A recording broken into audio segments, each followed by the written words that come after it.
صدر رامناتھ کووند نے chief justice N وی رمنا کے مشورے پر 8 ہائی کورٹس میں چیف جسٹس کی تقرری اور 5 چیف جسٹسوں کے تبادلے کی دے دی منظوری۔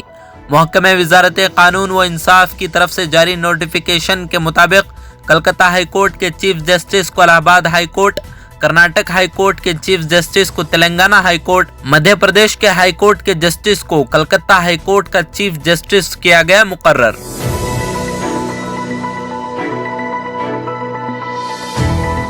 پیٹرول ڈیزل کی قیمتوں میں لگی آگ سے عام آدمی کو چھٹکارا نہیں، کم و بیش ہر روز قیمتوں کے نئے ریکارڈ ہو رہے ہیں قائم۔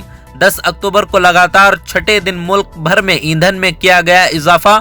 پیٹرول دہلی میں 104، ممبئی میں 110، بنگلورو میں 107 کے پار ہو رہا ہے دستیاب۔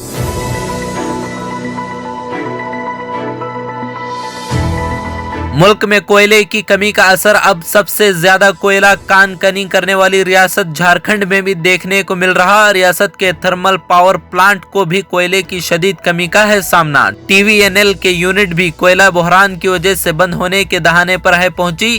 ٹی وی این ایل کے پاس کوئلہ سٹاک 5000 میٹرک ٹن بچا ہوا۔ سی سی ایل کوئلے کی سپلائی نہیں کرتا تو آدھی رات سے ٹی وی این ایل بھی ہو سکتا ہے ٹھپ۔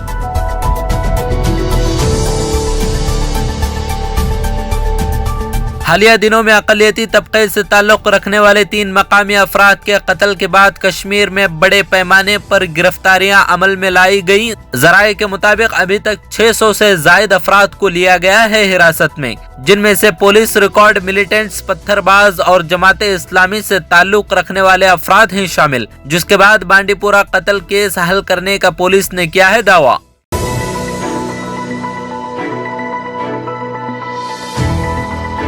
کشمیر کے سینئر کانگریس لیڈر سیف الدین سوز نے ہلاکتوں کو لے کر کیا بیان جاری۔ کہا جموں و کشمیر میں ہلاکتوں سے یہاں کے مسلمان اندر سے ہل گئے ہیں اور خون خرابہ نہیں چاہتے۔ ساتھ ہی انہوں نے عام شہریوں پر حملہ کرنے والے ملیٹنٹوں سے بات چیت کرنے کی بھی کی ہے وکالت۔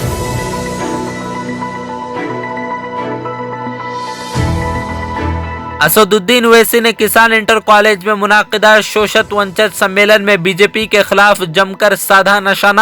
اس دوران لکھیم پور کھیری معاملے میں بات چیت کرتے ہوئے کہا کہ اجے مشرا اعلیٰ ذات کے ہیں، الیکشن نزدیک ہے اور انہیں اعلیٰ ذات کے ووٹ نہیں ملیں گے، اور یوگی حکومت پر حملہ کرتے ہوئے کہا کہ اگر آشیش کی جگہ عتیق ہوتا تو کیا وہ ان کے گھر پر بلڈوزر نہیں چلاتے۔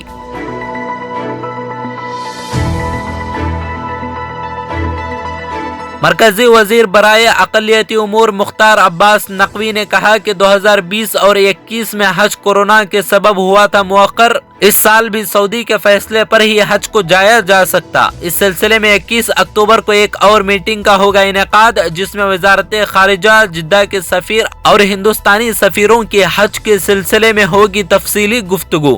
ساتھ ہی مختار عباس نے کہا کہ ایئر انڈیا کے فروغ سے حج پر نہیں پڑے گا کوئی اثر۔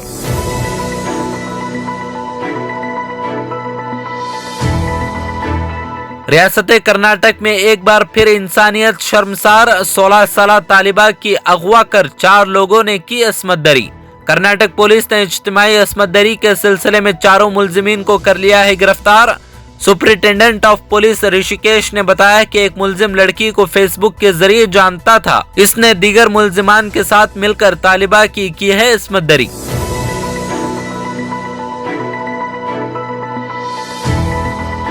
کابل میں مسلح افراد کے ذریعے گرودوارے میں توڑ پھوڑ کے بعد ملک میں اقلیتوں کی سلامتی کے تعلق سے خدشات۔ ذبیح اللہ مجاہد نے کہا کہ کابل میں اقلیتوں کو خوف دلانے والوں کو کابل پولیس نے کر لیا ہے گرفتار اور ان کے خلاف کارروائی ہے جاری۔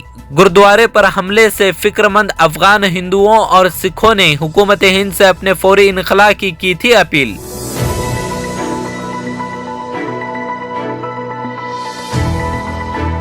یمن کے شہر عدن میں گورنر کے قافلے کو کار بم دھماکے کا نشانہ بنایا گیا، جس کے نتیجے میں 5 افراد ہو گئے ہیں ہلاک، لیکن حملے میں گورنر رہے محفوظ۔ حملے کے وقت وزیر ماحولیات بھی گورنر کے ساتھ تھے، وہ بھی حفاظت کے ساتھ نکال لیے گئے۔